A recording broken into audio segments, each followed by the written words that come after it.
Halo, perkenalkan nama saya Rizky Tiawan Salim dan pada hari ini saya akan menjelaskan mengenai mind map saya yang berjudul Analisis Dampak Lingkungan.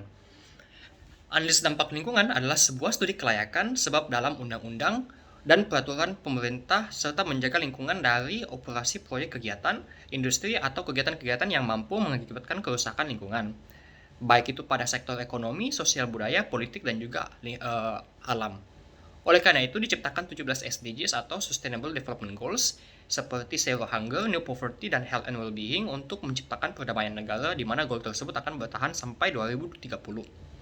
Nah, dalam sebuah destinasi terdapat sebuah tourism life cycle berdasarkan teori Butler di mana sebuah destinasi wisata berawal pada tahap eksplorasi, maju ke involvement, development, konsolidasi, dan akan berakhir pada tahap rejuvenation, stagnation, maupun decline.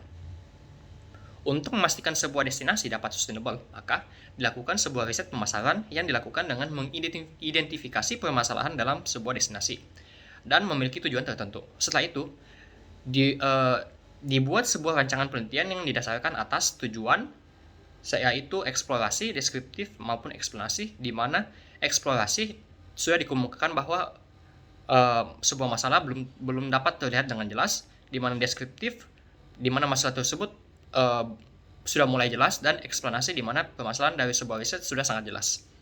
Dan pada dimensi waktu terdapat cross-sectional dan juga longitudinal. Pada pendekatan penyelidikan terdapat kuantitatif, kualitatif, maupun mixed method. Setelah itu dilakukan penetapan sumber data dengan melakukan wawancara, observasi, maupun membagikan kuesioner. Setelah itu memilih teknik pengumpulan data, maka data yang dikumpulkan akan diolah sehingga peneliti dapat mengemukakan temuan dan juga rekomendasi. Nah, pemasaran mikro memiliki skala yang lebih luas dan didasarkan atas sektor ekonomi, sosial budaya, politik, regulasi, dan juga ekologi. Sedangkan pemasaran mikro bertuju kepada sebuah individu maupun kelompok di mana pada sebuah kawasan wisata terdapat pemasok yaitu terbagi atas 3, pesaing, destinasi, serta pelengkap yang berupa perantara seperti travel agent atau event organizer, dan menuju ke pelanggan akhir baik pelanggan tersebut berupa individu maupun kelompok.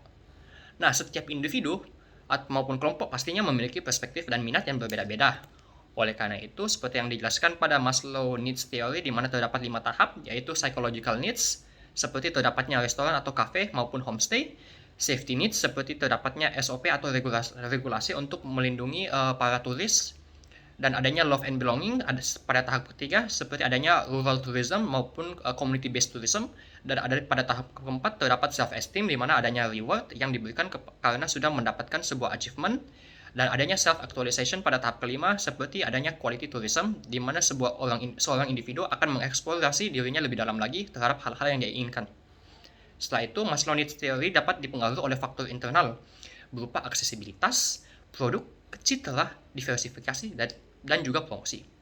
Serta faktor internalnya dapat berupa umur, waktu, uang, kesehatan, pengalaman, dan juga psikologi. Dari adanya cohort generasi tersebut, kita dapat melihat bahwa adanya perbedaan dalam sebuah individu dalam berperilaku, di mana didasarkan pada teori Asgen 1991 mengenai theory of planned behavior. Perilaku dapat ditentukan oleh sikap, norma, dan juga lingkungannya. Ketiga hal tersebut dapat mempengaruhi keputusan sebuah orang individu dalam berperilaku. Sehingga dapat dilihat perbedaan pada generasi Z atau Gen Z jika dibandingkan dengan generasi baby boomer atau Gen X pasti sangat berbeda dalam mengeksekusi sebuah perilaku. Oleh karena itu, pada tahap berkunjung pada sebuah destinasi terdapat tahap dreaming, planning, dan juga booking, di mana seorang individu pastinya akan memiliki sebuah ekspektasi dalam mengunjungi sebuah destinasi.